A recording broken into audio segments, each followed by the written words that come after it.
भक्त कुंभन दास और श्रीनाथ जी की लीला। ब्रज के खेतों में सुनहरी धूप खिली थी। कुंभन दास जी, जिनका रोम रोम श्रीनाथ जी के प्रेम में रचा बसा था, अपने खेत में खड़े थे। उनका मन फसल काटने में नहीं, बल्कि उस लाला बाल कृष्ण के दर्शन में अटका था, जो उनके हर श्वास में बसते थे। अचानक एक मधुर स्वर गूंजा, कुंभन, मुझे भूख लगी है, पर आज मुझे मंदिर के राजसी 56 भोग नहीं चाहिए। मुझे तुम्हारे घर का वो सौंधा सौंधा स्वाद चाहिए। कुंभन दास जी मुस्कुराए और उनकी आंखें भर आईं। मेरे प्रभु को आज क्या चाहिए?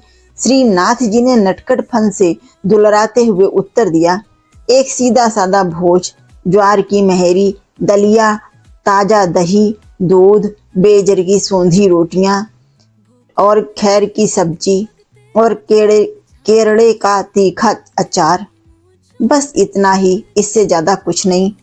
बड़ी सरल तैयारी। कुंभन दास जी की भतीजी कलेवा लेकर खेत पहुंची।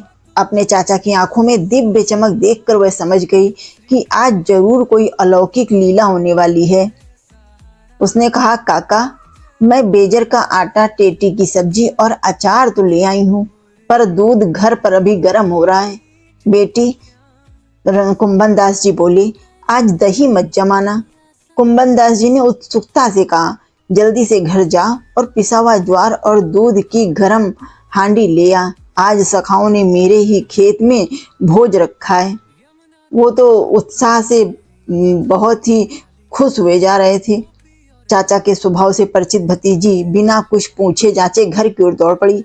इधर कुंभन दास जी ने झोपड़ी के अंदर चूल्हा जल्दी से जलाया, तैयार किया। हाथ पंखे से कोयले सुलगाए, आटे में नमक और जल मिलाकर उसे जल्दी जल्दी मूथा और अपने हाथों से थपथपा कर रोटियां बनाने लगे। रोटी की हर थपक उनके हृदय की धड़कन थी और तवे पर फूलती हर रोटी उनकी एक प्रार्थना थी। मन ही मन फूले नहीं समा रहे थे कि आज लाला मेरे साथ भोजन करेगा। वन भोज छाक लीला। जल्दी ही लीला शुरू हो गई। जल्द ही ग्वाल बाल सखा सब आ पहुंचे और सब अपने अपने घर से भोजन की एक एक हांडी लेकर आए थे। लेकिन त्रिलोकी के नाथ श्रीनाथ जी के सीधे कुंभन जी के घर से आई हांडी को अपने पास रख लिया। प्रभु तो कोई हांडी अपने साथ लाए नहीं थे। वो तो कुंभन दास जी को बोल चुके थे कि आज हम तुम्हारे यहाँ खाना खाएंगे। जैसे कुंभन दास जी की हांडी आई, प्रभु ने अपने आगे सरका ली। एक घने छायादार पेड़ के नीचे छाक लीला शुरू हुई। छाक लीला मतलब खूब खाना पीना हंसी मजाक के साथ शुरू हुआ।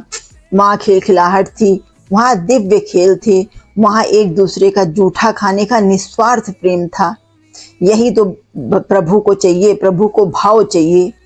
जब सब भोजन के लिए बैठे तो सबने अपनी अपनी हांडी से पकवान परोसे, लेकिन जब सबने श्रीनाथ जी की हांडी से चखा, वही जिसे कुंभन दास जी ने श्रीनाथ जी के लिए तैयार किया था, सब ठिठक गए। वो केवल भोजन नहीं था, वह अमृत था। साधारण बेजर की रोटी और टेटी की सब्जी का स्वाद सारी सब्जियों से, सारी व्यंजनों से अधिक था और दिव्य था, जिसको देख के सभी का मन रोमांच से भर उठा। आनंद का गायन। तृप्त होकर श्रीनाथ जी ने कुंभन दास जी की ओर देखा और धीरे से बोले, कुंभन, मेरे लिए कुछ गाओ, आज तो बहुत अच्छा लग रहा है। परमानंद की अवस्था है। कुंभन दास जी भी परमानंद की अवस्था में पहुंच चुके हैं। सारंग राग में कीर्तन छेड़ दिया है। ब्रज में बड़ो मेवा यह टेटी, बेजर की रोटी के संग इसका स्वाद बड़ा अनूठा है। अगर आपको कथा संग्रह अच्छी लग रही हो तो ये पोस्ट अगर आपको पसंद आई हो तो सब्सक्राइब करें, शेयर करें, जिससे कि आपको आगे भी सारी कथाएं मिलती रहें। उन्होंने गाया कि कैसे कैसे घर से अलग अलग स्वाद की अलग अलग छाक आई है, हांडी आई है, खट्टी, कोई मीठी, कोई नमकीन, और कैसे वे सब प्रभु प्रेम में एक ही हो गई है।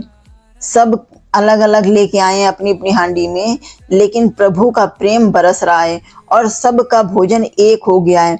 अब पता नहीं चल रहा है कि कौन किसका भोजन है, बस केवल अमृत ही अमृत बरस रहा है। सब जगह भोजन में अमृत नजर आ रहा है।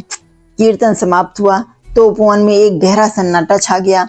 श्रीनाथ जी और सखा चुपचाप अपनी दिव्य लीलाओं में लौट आए, पर कुंभन दास जी वहीं पेड़ के नीचे समाधि में खोए रहे।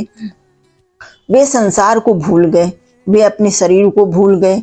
अब वे ना किसान थे ना कवि, वे बस एक ऐसी आत्मा थे जो प्रभु की उपस्थिति की खुशबू में डूबे थे, और उनकी आंखें बंद हो चुकी थीं इस ख्वाब से कि जो हम मुझे पाना था वो पा लिया। प्रभु के दर्शन कर लिए, प्रभु के साथ लीला कर ली, और इससे ज्यादा क्या चाहिए।